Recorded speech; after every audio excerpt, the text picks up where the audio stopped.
Fix app keeps stopping issues in your Android device. Hello everyone, I'm here to guide you how you can fix app keeps stopping issues in your Android device. So for that you have to make sure that your all app was updated on your device.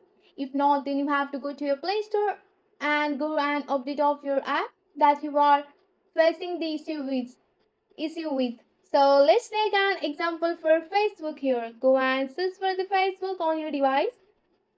And once you have searched for the Facebook, if there is any update available, you have to download the latest version of your app. Then you can fix your issues stopping.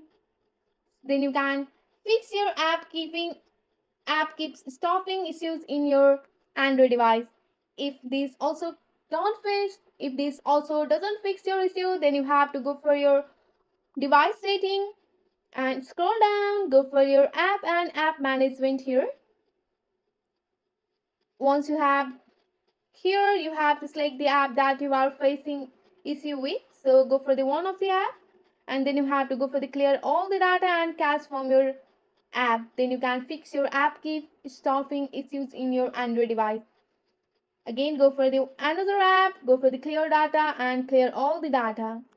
So here's the process. So with the help of this process, you can easily fix your app keep stopping issues in your Android device. That's it for today. If you like this video, please hit that like button and subscribe for more. I will see you in the next one. Thank you.